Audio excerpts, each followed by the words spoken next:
Hello, and welcome to the Passion on Purpose Leaders on Center Stage podcast. I am Steph, and I'm the owner and creative director at VIM. VIM's mission is to showcase the enthusiasm and passion of business leaders nationwide. I cannot wait to have you listen to the show, and stick around. At the end, we talk a little bit about how you can be my next guest.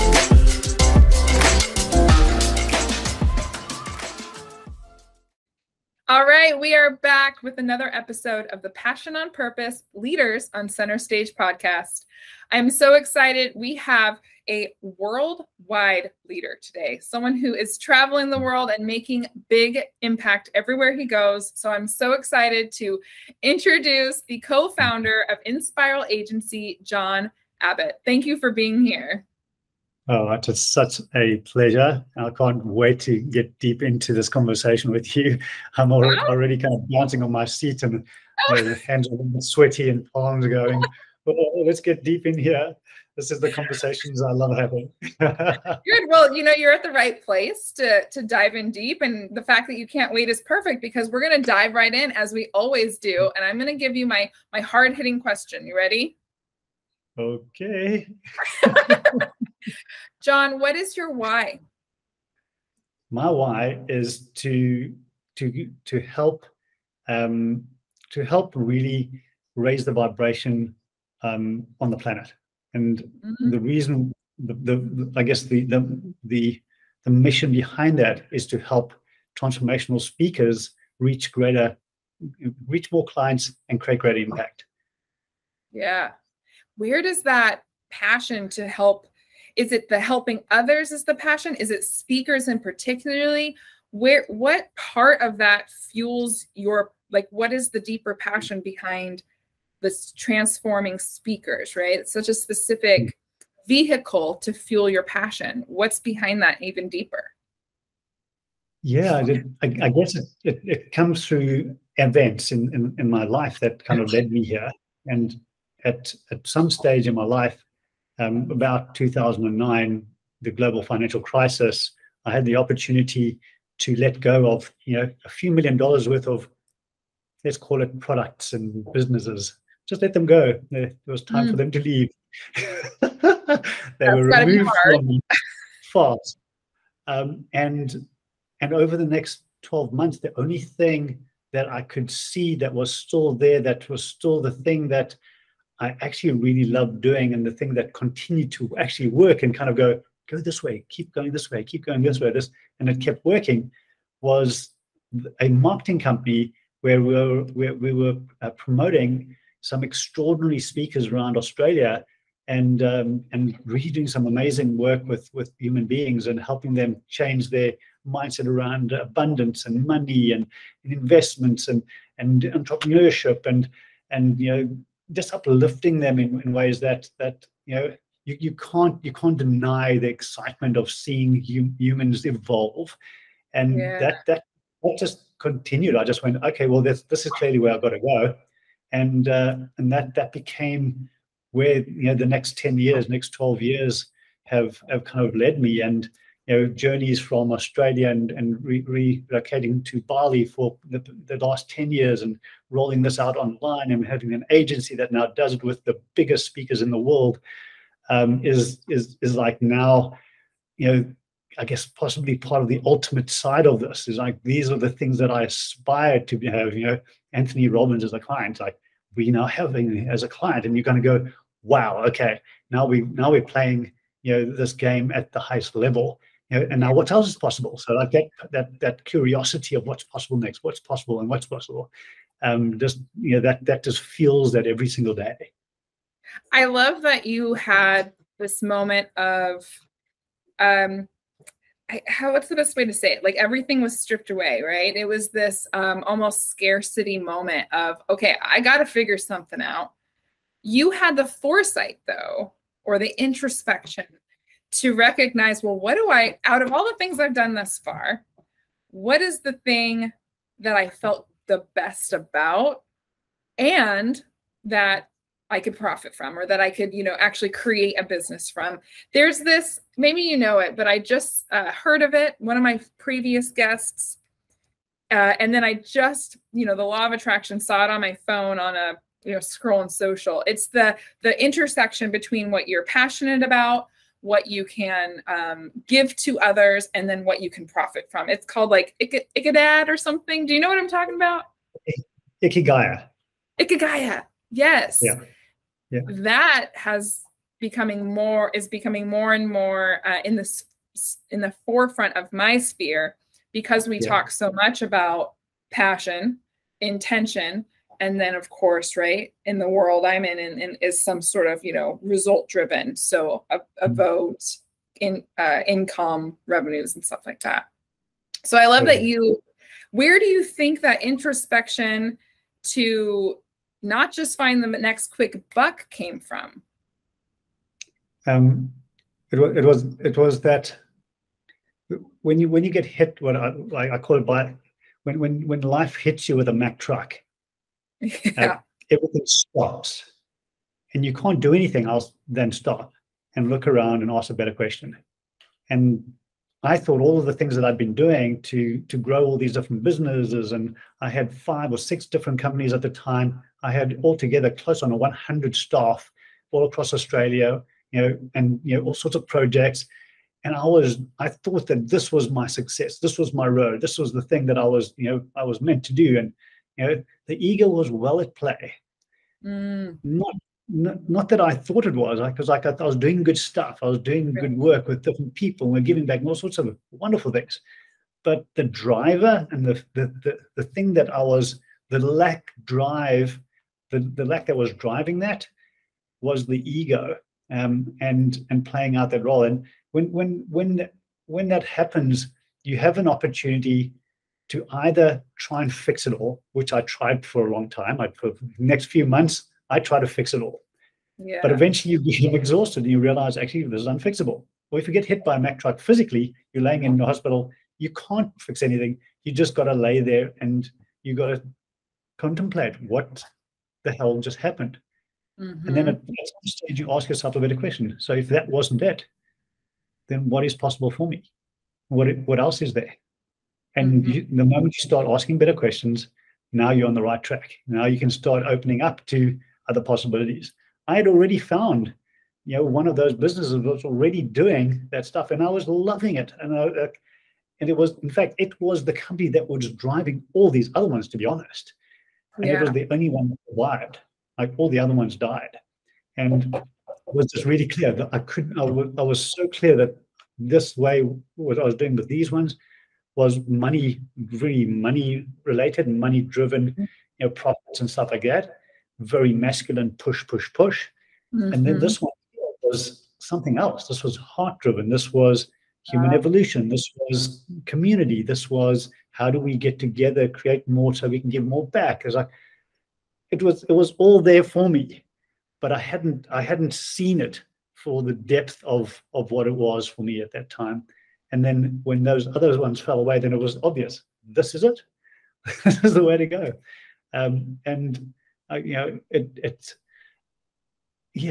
I guess it's that moment of stopping and to breathe and to consider, rather than just staying inside of the hamster wheel and trying to fix. And lots of people try that, and then they just got to get hit by a bigger Mack truck, I'm sorry to say. It's almost that forced stop. I feel like we get in the swing of things. We assume because it's working that it's the right thing, like you said, like this must be success for me. And then you were kind of, like you said, hit by that force of the Mack truck. And then you had to reevaluate.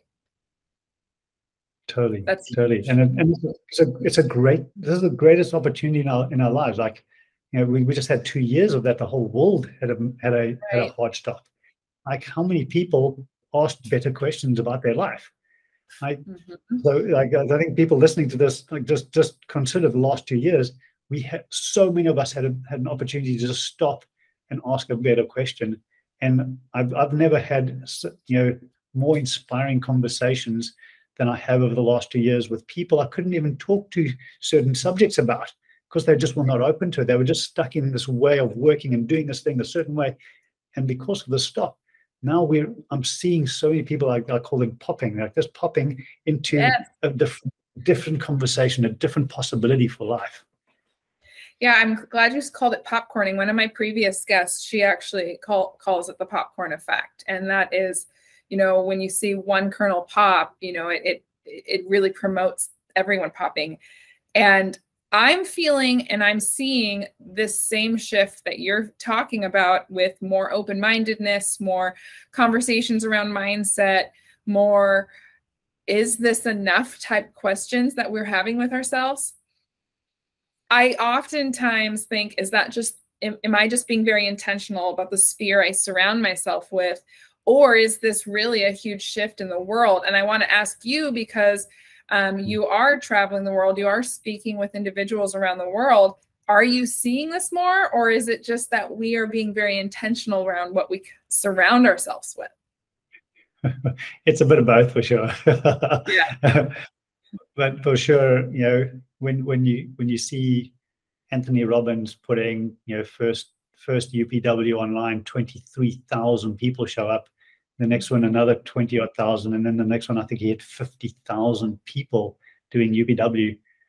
You know, that's just him being able to reach so many more, you know, tens of thousands of people more with his programs, let alone all the other speakers that we've been helping reach far more audiences as a result of going online.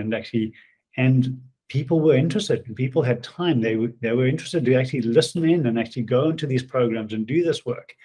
So I've never, you know, and I would say our business grew massively through the last 2 years because of, you know, the fact that we were working with transformational speakers who are actually doing this kind of work, and seeing the growth in that industry. And obviously the ones who didn't shift and didn't go online and doing that, they no longer exist, or, you know, they kind of stuck where they were.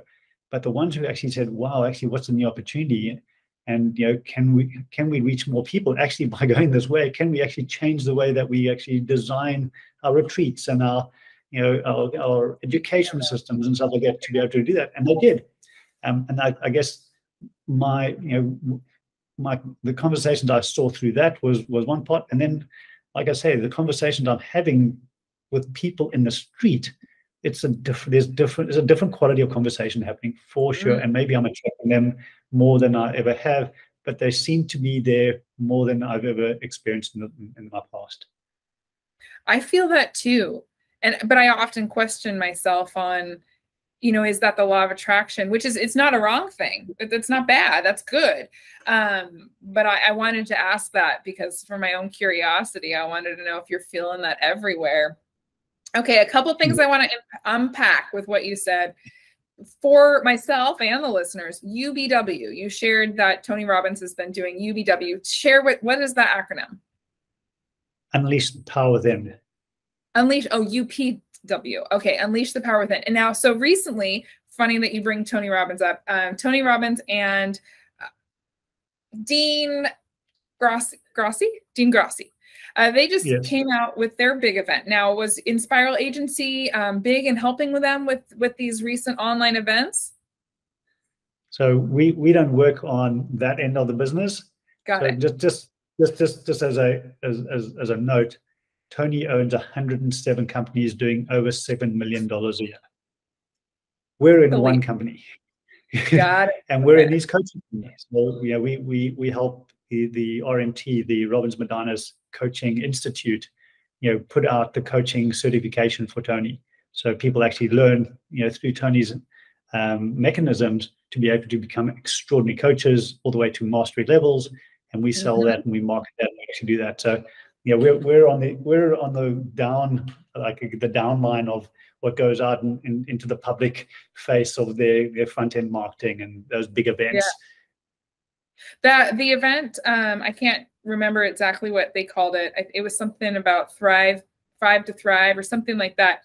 I did partake in some of it, what I could. I learned about it too late, and so I had already had some commitments, but it was fascinating. To go back to what I wanted to bring up from what you just unpacked a minute ago was the innovation in a time where we were halted. Okay. And one thing I loved hearing Tony and Dean talk about during that challenge, maybe it was called like Challenge to Thrive.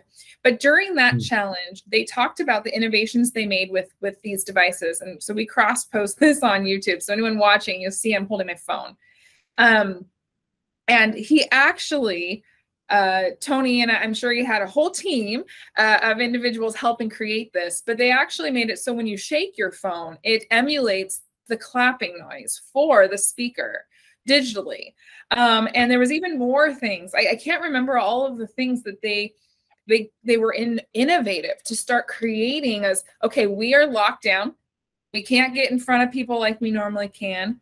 So Tony feeds off of others' energy, and people obviously feed off of his energy, okay? Yeah.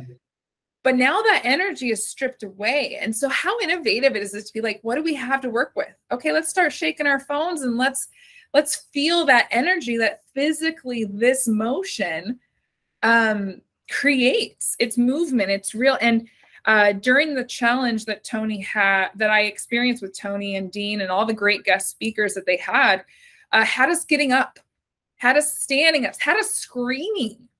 And as silly as sometimes somebody might be listening to this and thinking, oh my gosh, you're in your office alone screaming. Yes, I was, because that energy exchange is so real and powerful. So I guess I just wanted to bring that up with this Mack truck conversation, this halting and this needing to be innovative. What in your world with Inspiral Agency and the people you're working with, what have been some of the really cool innovations that you've been a part of or been supporting? Well, the biggest one actually is the initiation of the model that we now use, which is termed the giving model. And that came out of an extraordinary project with a group called Supercamp from the US and a school in Bali called the Green School, which is the most extraordinary school for kids, like, builds leaders and entrepreneurs, and the whole thing's built out of bamboo and these designs that looks like the designs from 50 years in the future. Like, it's just insanely beautiful. Go and have a look at greenschool.org. I was going to say, Green School? Okay, I got to look that up. I'm so visual. I'm going to have to look that up. So we put together a project called the Green Supercamp. Let's bring all the kids over to Bali from around the world on our database. Let's invite them in, and let's do a partnership and create an even greater experience than they could have had by doing super camp in the States or at a school or in Singapore. Let's bring them to the Green School. Let's do it there. So we ran our first campaign for that, and we were kind of marketing this for about 3 months. We didn't have we had an entrepreneurial database. That's where we were marketing. Those are the kind of people we're marketing to. So we weren't too sure how it was going to go, but we put it out. And the program is amazing for teams. It really creates leaders out of teams. And after about 3 months, we were about 2 weeks out, and we had 30 odd people signed up for the program. It's about a $3,000 program, and we were about 5 or 6 short of breaking even. And we're sitting together in the marketing the marketing department, 3 or 4 of us, like everybody, in other words, the whole team.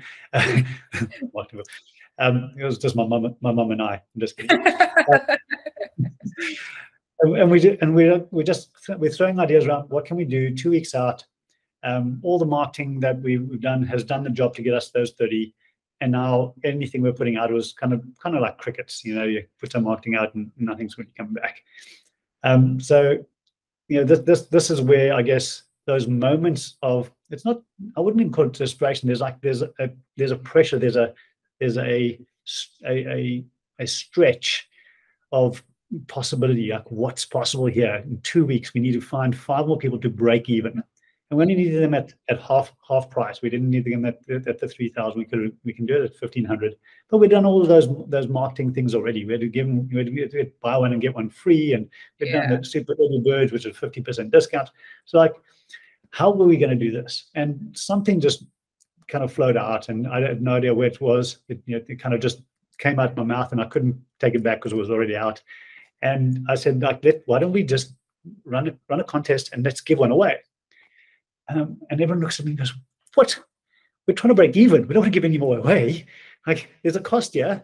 It's like, oh, I don't know. Okay, well, what if we do, put this out and we get a whole bunch of people applying? Maybe we could give out some scholarships for second prize, and maybe we could 505 them. I had no idea what I was talking about. It just kind of came out of my mouth. It wasn't mine. It was just like, it had to come out. To be honest, no one agreed. They thought it was a silly idea. They thought John's lost it now. And I went, that's okay. I'm going to take responsibility for this. If it doesn't work, I'll pay for that person, and I'll be happy with that. So I wrote up this email, did the worst marketing you can ever do, a 5-page email. Basically entered this is the information about the program.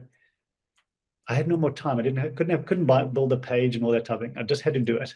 I bought a form now, and on the form I asked them to put their details in, the details of their child, and then the question I asked, and again, I don't know where this one came from. I just said to them, by allowing your child to participate in this program, how do you see their life changing? And sent the emails out, gave them 12 hours to apply, and only went out to 400 odd people, because those were the only people who were still opening emails in the last few that I'd sent, which I kind of looked at. And I thought maybe they're still interested. So I went up to about 400. I think 437 is the number that's coming up in my head. And the next morning I woke up and there were 12 applications, and I went, whew, that's more than 5. Yes. That's the best response I've had from anything I've done in the last sort of 3 or 4 weeks. So super excited. And I start reading the applications, and the first one I read just floors me, Steph. I am, wow. And halfway through the email, I'm tearing up. I can't believe how beautifully this woman has just shared so deeply from her heart, her love for her child, what her child is going through, how she's gone from this beautiful, bright, shiny, all possibility person to this really secluded, almost depressed, child, like fearful and closed doors and kind of hiding. And it's all because of the bullying that had been going on, and her grades were dropping and all sorts of stuff. And it was really terrible. And they had very little money, and like all of the things that you just go, oh my God, you just want to give this person the program for sure. You're like, this is anyway, my first one. I got to get through 11 more.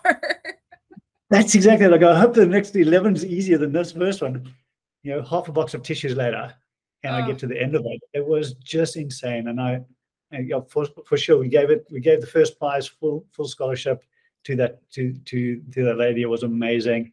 The results after it, insane to see child to child at the end of 7 days. It was amazing. And then we had, I think it was about 7 calls, and 5 people signed up with the 50% scholarship. We met them 50-50, helped them to come in, and we closed the competition. It was like, it's done. And I remember sitting at the end of that going, wow, what just happened? What just happened there? What did we just touch? Anyway, that was in 2013, 2014. And since then, that model has grown into what we call the giving model, which is how do we create more impact by reaching more people and giving them opportunity to do the programs that our speakers have available to help them uplift themselves, their family, their businesses, whatever it is that they're in. I love that the giving model also, it's a vetting model, because it immediately vets the individual for, are you even the right fit for this? And I know the parents are speaking on behalf of the kids, but truly when we're dealing with, when our consumer is a teen or a kid, our consumer is also the adult, right? We have to sell that adult. And so to have the adults give that heart, that they tie their heart to this transaction and to this experience, which deepens, even them applying is going to deepen their desire for it to happen. So that giving model, it touches that very deep, intentional and passionate layer that we talk about on the show all the time, and that brands who really understand their audience knows to infuse throughout their brand and marketing. And I think the giving model, what a beautiful thing that came out of this, once again, this like scarcity moment of we got to figure something out. Yeah, that is so true. That, sorry, go ahead. No, I was just agreeing. Exactly. It's like that moment where, you there's no more choices. Like we can't think of a better thing, and you just allow whatever to flow out of you. Even though I was trying to catch it in the moment, going, "Oh, I don't know if I shouldn't have said that," but it just came out anyway. It's like, okay, it's on the table. All right. Let's see why it's there. What else is possible here? Yeah, that's that intuition of just something. A lot of individuals don't trust their intuition. So when these thoughts or this, like, I don't know what I'm going to say, but it's got to come out of my mouth. Many individuals, entrepreneurs, many people, bandage themselves. They pull back, they hold back, they swallow that moment because of fear, or, well, I'm going to say this, but what if it sounds silly and everyone laughs? But that is where the best stuff comes out. And you were like, you guys are going to laugh at me, but what about this? Exactly. Oh, that's very, very, very powerful. One thing that I think about often is when you aren't hit by a Mack truck, and I'm going to pause really quick because I have no idea where we're at on time. I'm having such a great conversation with you, John. I don't recall what time we started. So I'm gonna tighten this up. Say that again. I think we're about a half an hour in. Oh my goodness. Okay. I'm just enjoying this conversation so much. So I will rally this in. But before I do, I wanted to ask, oftentimes, and don't get me wrong, I know we all have our challenges in life, but oftentimes, I'll use myself as an example. I am so incredibly blessed to have such a beautiful life, a beautiful business, amazing team, phenomenal clients.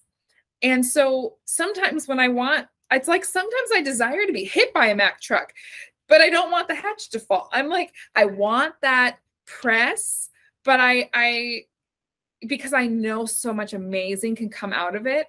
So what is your advice for individuals who want this momentum, but don't want to wait for the Mack truck to hit them in the face? Well, this is a beautiful question. And the answer is really simple.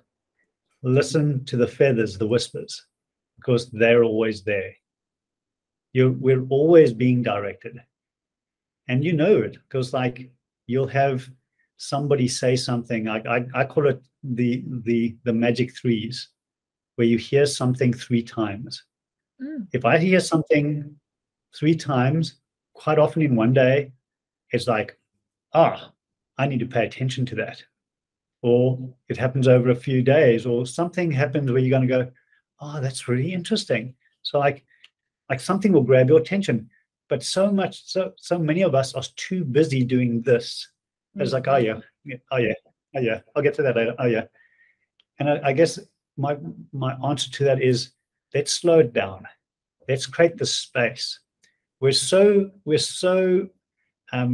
programmed to, I guess an analogy here is smash the notes on the piano.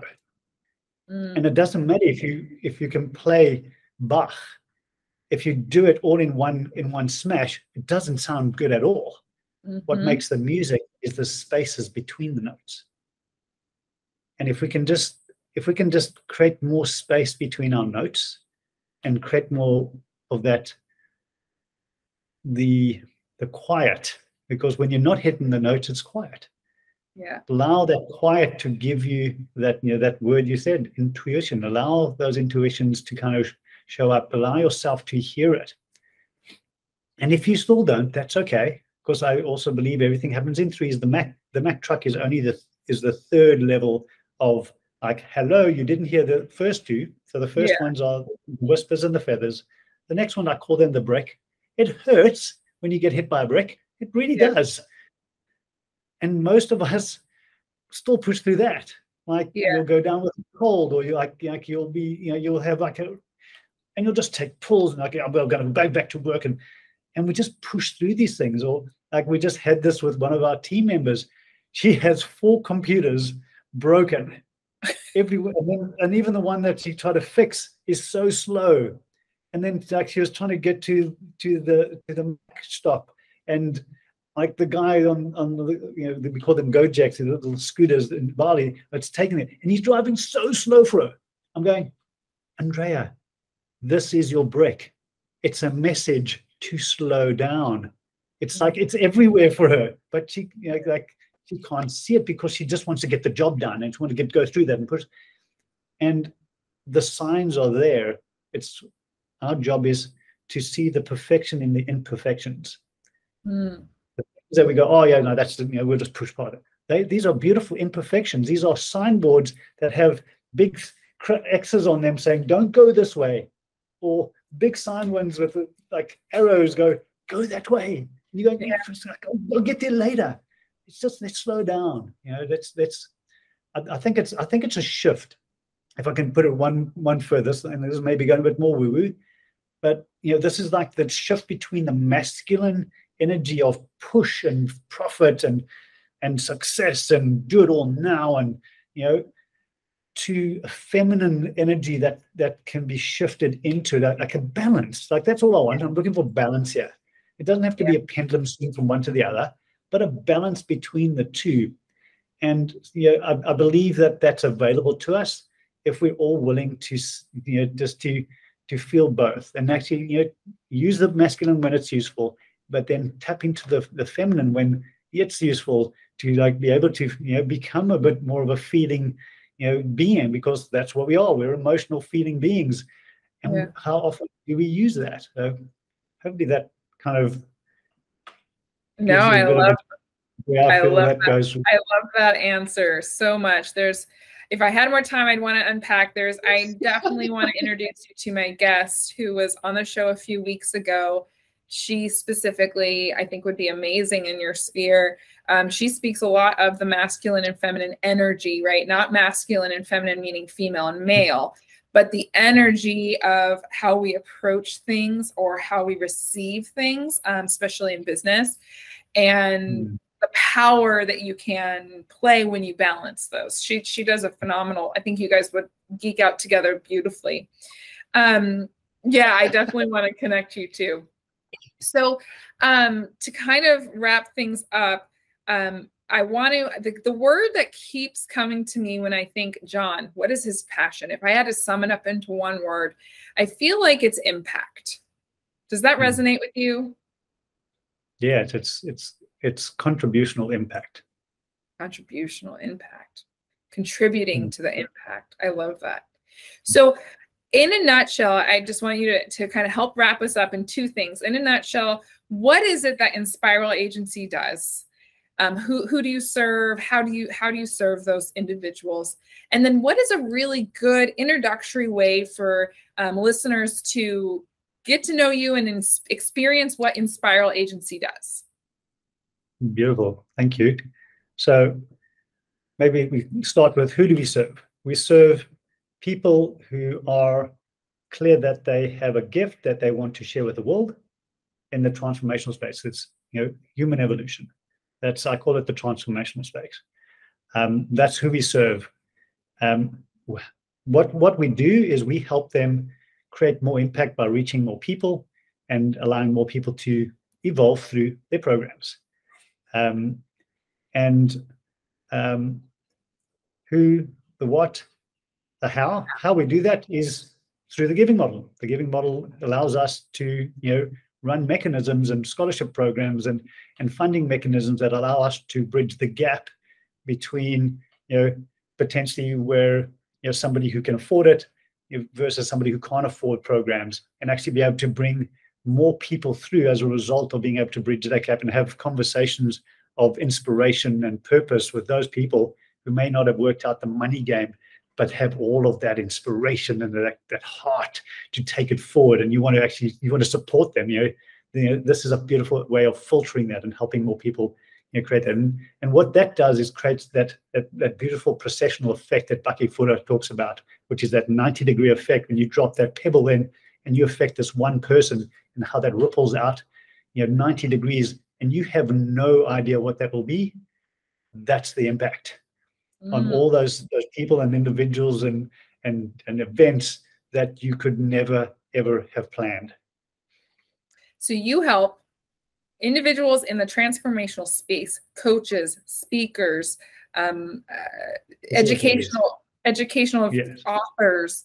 You help them by they can hire the Inspiral agency to help create their version of the giving model based off the giving model you've coined, to use that to get in front of more people, both virtually and in person, or just one or the other?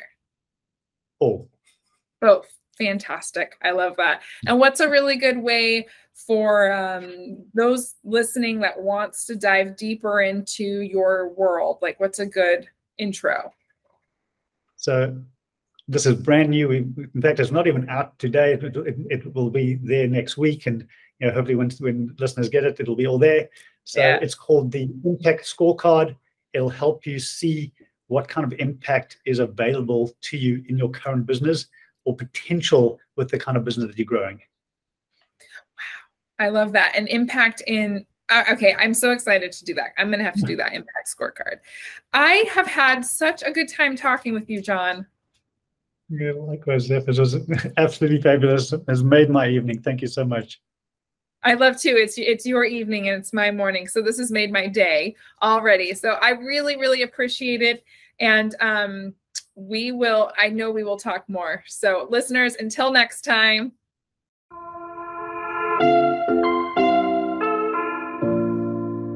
Steph here. Thank you so much for listening to the Passion on Purpose Leaders on Center Stage podcast.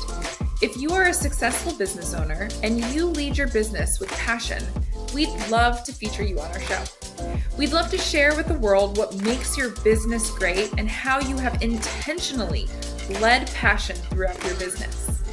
Also, if you got any value or little tidbits from this episode, please take a minute to screenshot the episode and share it on your favorite social media platform. Be sure to tag us so we can properly thank you, and we love deepening our connection with our listeners. We are regularly putting out new episodes to feature leaders such as yourself who lead with passion on purpose. So be sure to subscribe to our show so you don't miss any future episodes. For more episodes, guest information, or details on the show, please visit getvim.com/passion on purpose. That's getvim.com/passion on purpose. Once again, I'm Steph. I am the owner and creative director at Vim, and thank you for listening to the show.